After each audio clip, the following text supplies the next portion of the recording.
Yes.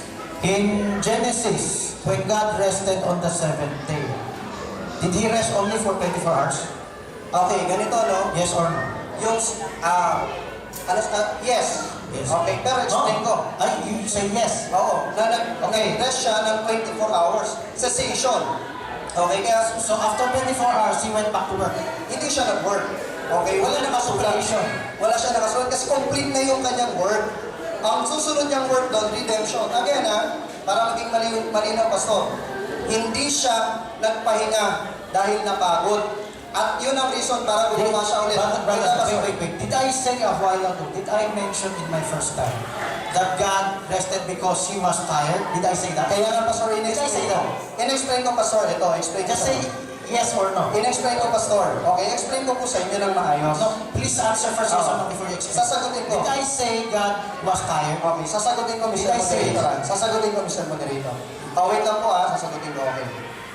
Ang question is yung bang ginawa ng Panginoon ay nagpahinga siya dahil siya ay napagod? Hindi. Okay? Ngayon, kung siya'y nag-rest ng 24 hours, ang issue doon, hindi kung gagawa siya ulit o hindi. Sa susunod na araw, ang issue doon, ang kanyang pinagpahinga ay ikapitong araw. Yun ay Sabado. Hindi araw-araw. Okay? Paliwanag yun. Okay, Tama yung sa naman siya na nag-agree. My question, let me go back again. Okay. I just wish to know if you are focusing on what I was saying about ago. Okay. Did I mention, I'm not saying you mentioned or someone else mentioned, did I mention God became tired? Pastor, Yes or no? Pastor, hindi mo nga yun sinabi. Okay, that's good. So let me continue. Mr. Moderator, meron akong nakakaupat na explanation. If you said no, okay. May yes or no then explanation. Yes, so. But you don't have Just time answer for first kung yes or no. And, It is just Sabi ko nga po no, tapos meron akong... Tapos na. okay. Hindi, meron ako explanation. It will take time.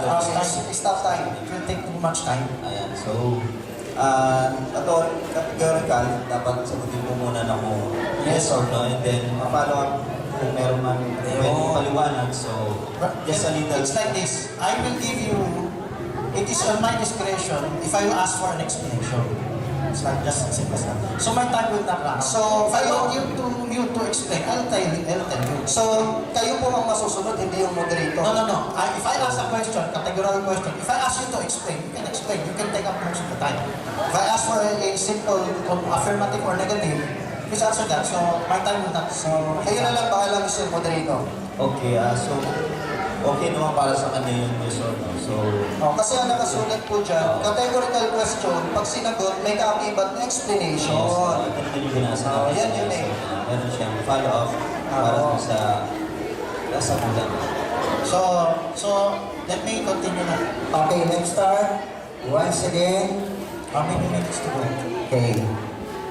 Tayo, 7.5. 7.5 minutes. Okay.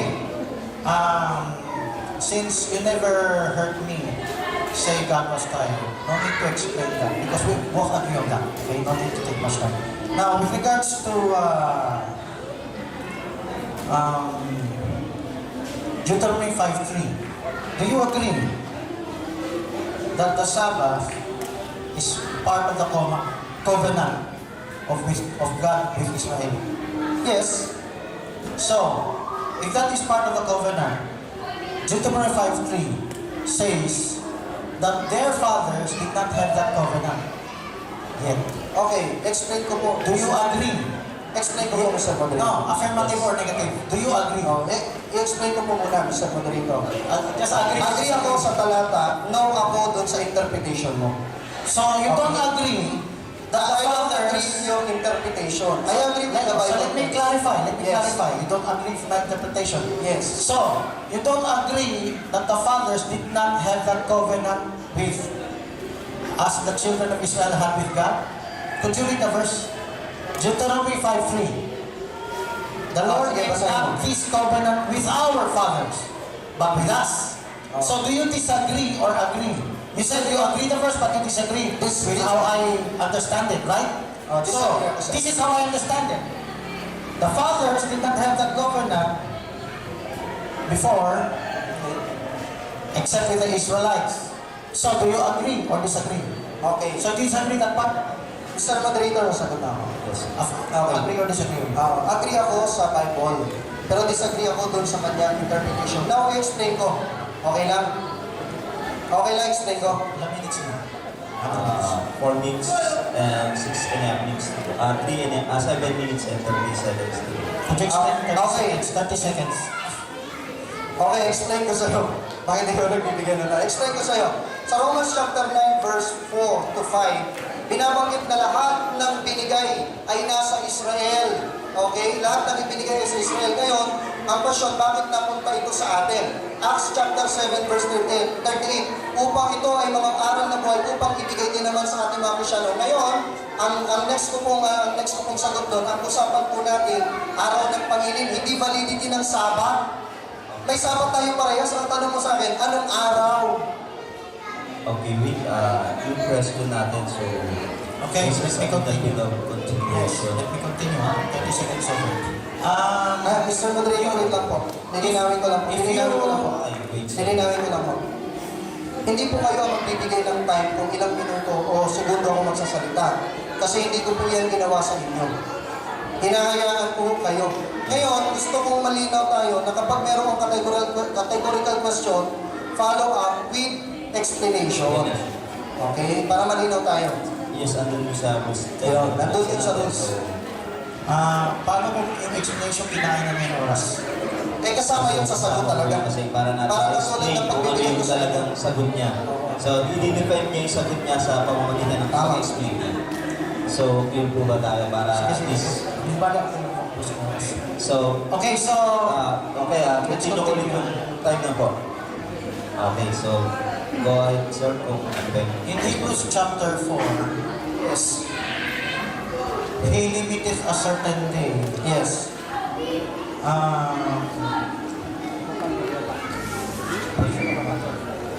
Okay. What is that certain day? A simple answer. 70. 7 day. Mababasa ko sa Bible. Sa Hebrews chapter 4. 7 day, hindi araw-araw. So do you also agree, as it is said, today if you hear His voice, harden not your hearts. That is that certain day. Do you Certain agree? day is certain day is a day of chance. Another day of chance. Yung day chance, 7 day, mababasa ko sa Bible. Do you agree Sa Hebrews, in written in verse 7? Today if you hear His voice, harden not your hearts. That is that certain day. yes. So you agree? Yes. Okay. When you hear His voice, does it have to be only Saturday? Yes or no? Eto, explain ko po Yes or no? Yes. No. Okay, pero explain ko sa iyo. Thank you for the answer. We Explain ko po sa inyo kung bakit.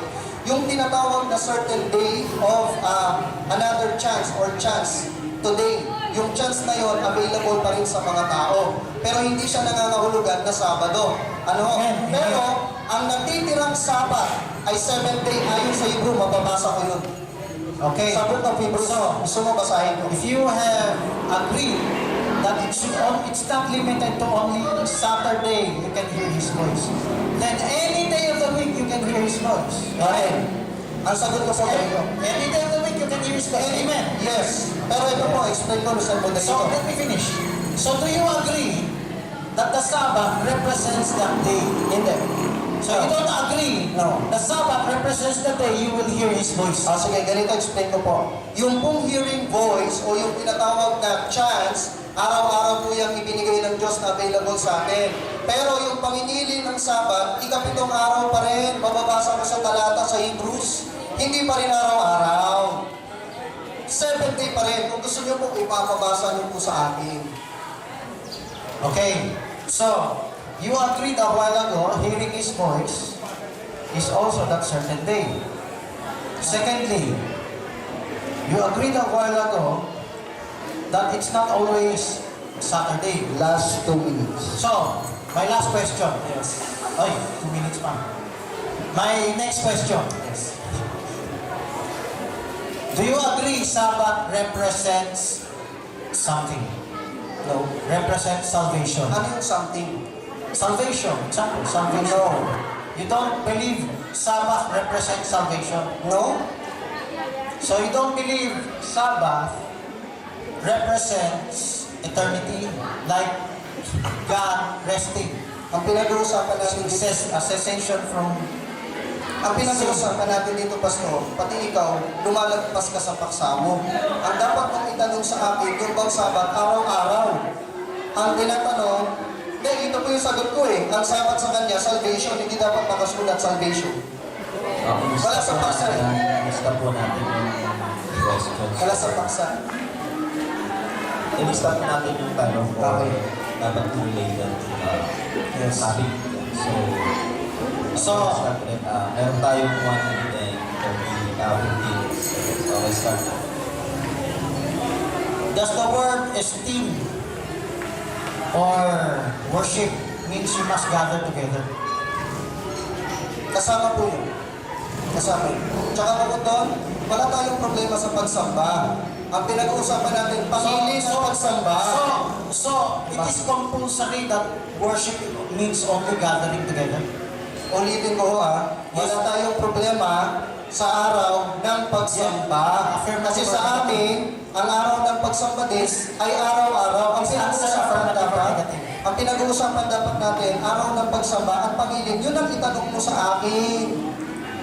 If you believe that worship does not only mean gathering together, then you must not say a while ago that worship, that it must always be gathering together.